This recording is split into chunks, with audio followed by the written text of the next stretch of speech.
and Philippines.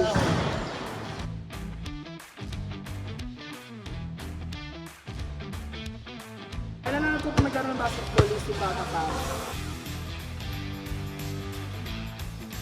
Basketball kasi yun yung parang dream ko sa dream ko bilang lalaki.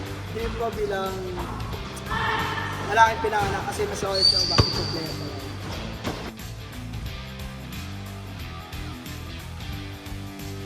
Sa lahat.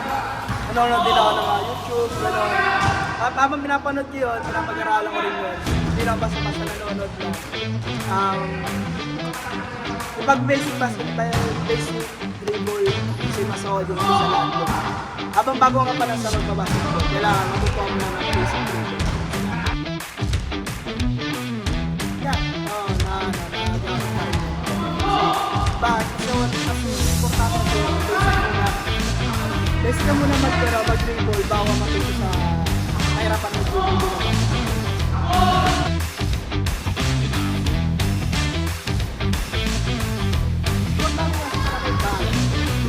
Paano natuto? Kasi, paano siya natuto? Mas importante man lang talaga yung balance. Para sa muna magkaroon ng basketball, balance naman sa pag-dribble. Kasi habang nagbabalance sa pag-dribble, mas naunawaan yung paglalaro. Siya mas mabilis na matututo. Importante siya para makabilis na sa paglalaro. Kaya para mabilis na rin matuto. Kaya ulit sa lahat, kailangan niya rin namin yung mabilis na pag-takbo mo, mabilis din yung pagkakata mo, mabilis din yung pag-dribble para di natin nagawin. Maaari ka bang magkwento o magbigay ng karanasan kung saan mas nakakatulong sa laro mo yung basic skills kaysa fancy moves? Meron bang time na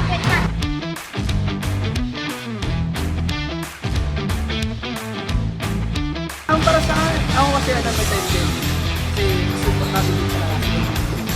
Mabilis na galaw. Mas over, yan. Ginagawa ko sa mga galaw. Yan. Mas kailangan din natin ang mas over. Para mabilis yung mga tuwalo yung mga kapit. Yung basic skills talaga. Doon mo talaga makipasa yung paglalaro na ba nag-tryout ka? Kailangan talaga muna unahin doon yung basic. Para habang nag-basic ka, pangat na pangat doon, pabis na pabis yung talaga.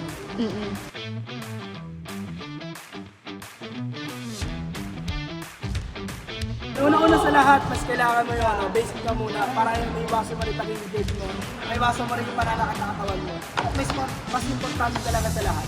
Unang-una talaga, basic ka muna.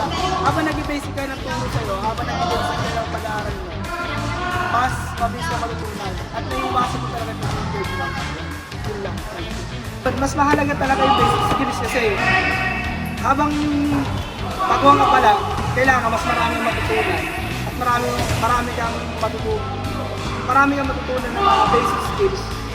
Kasi dahil, kapag basic mo na yung mo, mas mabilis ka mas mabilis ka matututo. Pag hindi ka si basic, mabilis ka na makapagod, mabilis ka lang trauma, gano'n. Parang ayaw mo na ulit na gano'n ng basketball. Habang pag basic kasi, mas mabilis ka matututo doon at mabilis yung isip mo na matututo talaga. Parang mamahalin mo na yung pag-alam mo. Pero 17 years old.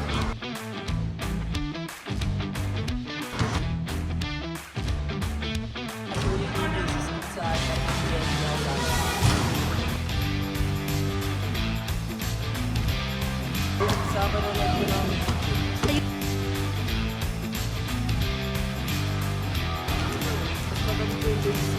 kasi kaya-kaya mo po ng pagka-aranin ng isang araw. Kasi yung crossover mo, pwede mo gawin. Kailangan sa napatuloy mo ulit sa mga moves na tapos ano po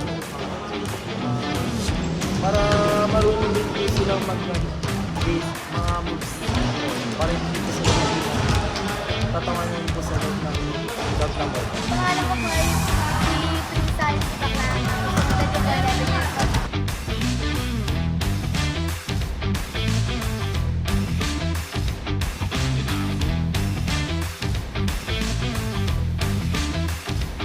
Yung basic skills ko para matuto ko po sa dribbling, sa shooting, tapos sa gawin niyo po sa, kapag tinrain niyo po, gawin niyo po sa laro.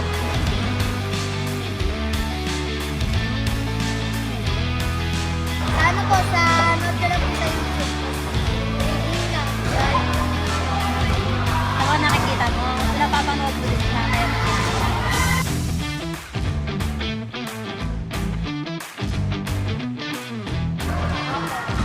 Nakakatulong po yung basic kasi kung yung hindi mo po kaya, huwag mo po na yung basic. Mas madali yung basic kaysa sa passive.